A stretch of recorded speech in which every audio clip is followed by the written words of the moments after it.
बहुत अच्छी अगर जॉब भी करता है ना, और अपने भाई से आप बोल दो कि भाई साहब जितना सैलरी आप लेते हो थोड़ा आधे का जुगाड़ हमारा करवा दो ना, नहीं करेगा। या अगर किसी सेक्टर में आपका भाई बॉस हो ना, और आप बोलो कि भैया ये वाला कुर्सी मुझे दे दो, देगा? नहीं देगा। आप नौकरी करते हैं, अपने बॉस से जाके बोलिए कि बॉस इस साल मैं मैनेजर बनना चाहता हूं, आपकी वाली कुर्सी लेना चाहता हूं।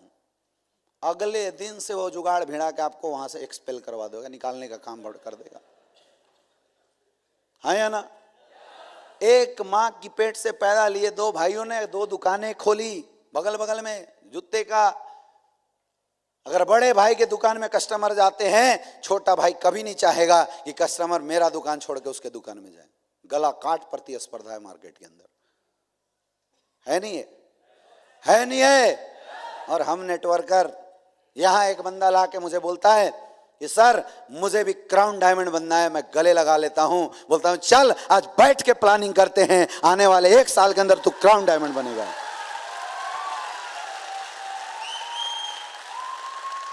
इतना भयंकर सपोर्ट जो डायरेक्ट सेलिंग इंडस्ट्री के अंदर मिलता है, और इतना भयंकर सपोर्ट जो नेटो मार्केटिंग इंडस्ट्री के अंदर भी एस्ली पीएस वेलनेस के अंदर मिलता है, और एस्ली पीएस वेलनेस के अंदर भी जो इस टीम के साथ मिलता है, मेरे दोस्त हिंदुस्तान के किसी प्लेटफॉर्म में इतना भयंकर सपोर्ट नहीं है।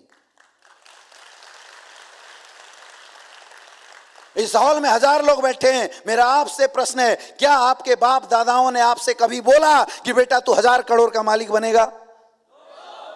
नहीं बोला ना। अरे बोलने में क्या जाता था, लेकिन आज तक बोला भी क्या? नहीं बोला होगा। लेकिन आपका अपलाइन आपको जरूर बोला होगा, टिक जा 6-7 साल टिका रह, 70 करोड़ का मालिक जरूर बनेगा।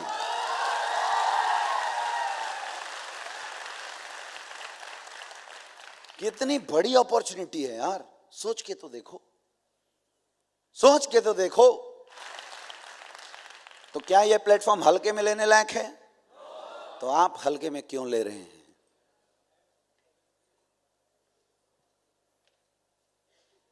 कहां मिलेगा यार ऐसा प्लेटफॉर्म? सोच के तो देखो। प्रॉब्लम ये पता है क्या है, आपको यह प्लेटफॉर्म आसानी से मिल गया,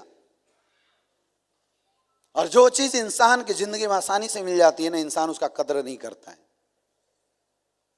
अगर यही प्लेटफॉर्म आपको अपनी जमीन बेच के मिलती, अपना घर गिरवी रख के अगर मिलती ना, तो शायद आप दिन रात इस प्लेटफॉर्म को सीरियस कर रहे होते। लेकिन बनाया गया था ये प्लेटफॉर्म आम लोगों के लिए।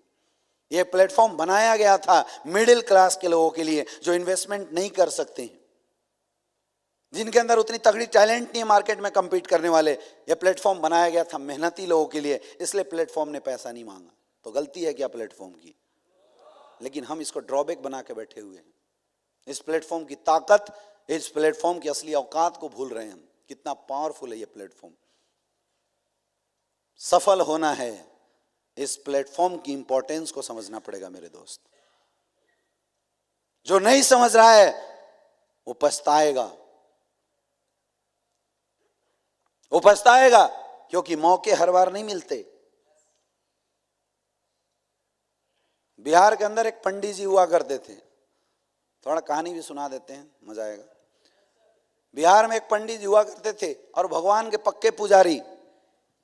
कोई भी काम करते तो भगवान के पूजा जरूर किया करते थे। एक बार उस गांव में बाढ़ आ गई, सारे लोग गांव छोड़ के भगने लगे, सारे लोग जाने लगे। भीड़ जा रही थी तो भीड़ से एक इंसान आया और उसने बोला, पंडित जी पानी बढ़ रहा है, चलो यहां से, डूब जाओगे। पंडित जी ने बोला, ना, मुझे भगवान के ऊपर भरोसा है, मुझे कुछ नहीं हो सकता। पानी भर गई, पंडित जी चबूतरा पे जाके बैठ गए। गांव लगभग खाली हो चुका था, और उतने में एक हाथी वाला वहां से गुजर रहा था। उसने देखा पंडित जी चबूतरा पे दुबके हुए हैं।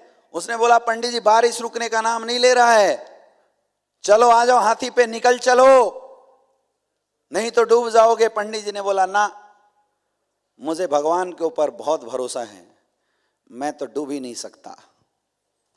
पानी और बढ़ गई। अब पंडित जी उसके गुंबज पे जाके बैठ गए। बारिश हो रही है, वहीं दुबके थे।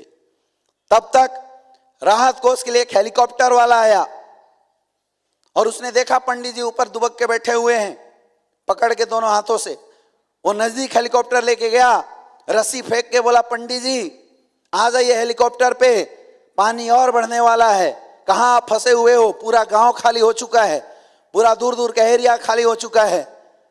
पंडित जी ने बोला, मुझे भगवान पे भरोसा है, भैया आप चले जाओ, मेरे साथ भगवान कुछ नहीं होने देगा। और भगवान ने भरोसा पूरा किया। पंडित जी डूब गए और सीधे कहां पहुंच गए? भगवान के पास। जब पंडित जी भगवान के पास पहुंचे तो वो बड़े गुस्से में थे, बड़े क्रोध में थे।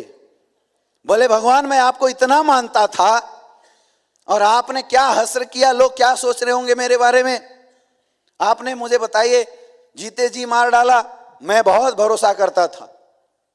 तो भगवान ने बोला, पंडित जी तुम भरोसा तो कर रहे थे लेकिन सच्चा भरोसा तुझे नहीं था। याद करो 3 बार मौका दिया था मैं, 3 बार आया था तेरे पास। एक बार एक अनजान इंसान बन के आया था, क्या तू मुझे जानता था? बोला नहीं, वो मैं था। हमारी भी हालत ऐसी है, हमारी भी हालत ऐसी है। इतनी बेहतरीन अपॉर्चुनिटी हमारी जिंदगी में हमें मिला लेकिन हम उसको सीरियस नहीं ले रहे हैं, हल्के में आंक रहे हैं इस इंडस्ट्री को, हल्के में ले रहे हैं इसको, सीरियस नहीं हो रहे हैं। अप्लायंस समझा समझा के परेशान हैं लेकिन हम सीरियस नहीं ले रहे हैं। मेरे दोस्त, अगर आप इस इंडस्ट्री में सक्सेसफुल होना चाहते हैं तो आज के बाद इस इंडस्ट्री का इंपॉर्टेंस अपनी जिंदगी में देना शुरू कर दीजिए।